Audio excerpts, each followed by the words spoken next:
Faut-il reconfiner? Ce n'est pas le choix qu'a fait le gouvernement ce soir. Il a choisi d'avancer le couvre-feu à 18h. Est-ce que vous étiez pour un reconfinement et pourquoi?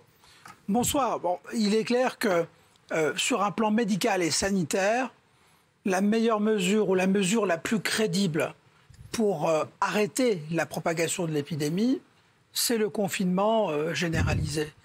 Donc sur un plan médical et sanitaire, c'est la mesure la plus crédible si l'objectif recherché est effectivement de faire chuter les contaminations en dessous de la fameuse barre des 5000 par jour pour enfin pouvoir réouvrir les bars, les restaurants, reprendre une vie culturelle, réouvrir les musées, retourner au théâtre.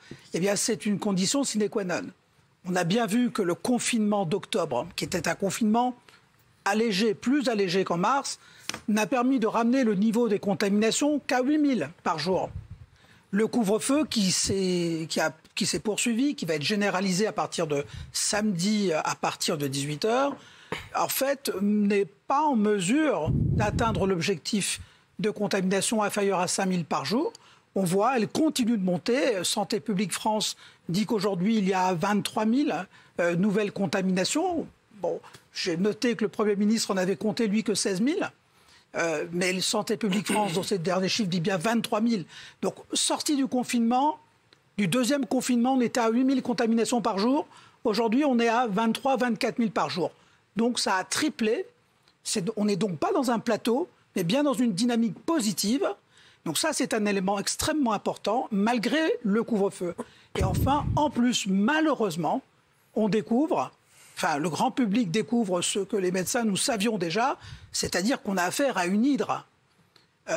Donc une hydre, on a affaire à un virus qui, en fait, a plusieurs têtes. Vous parlez des mutations. Les mutations, donc elles ont été toujours très nombreuses, mais comme toujours, plus il y a de cas, plus il y a de mutations, et plus on risque d'avoir des mutations qui ont un impact sur la population, ce qui s'avère être... Est-ce que vous êtes en train d'annoncer qu'en fait, ce changement de couvre-feu, c'est une étape intermédiaire vers un reconfinement que vous jugez inévitable?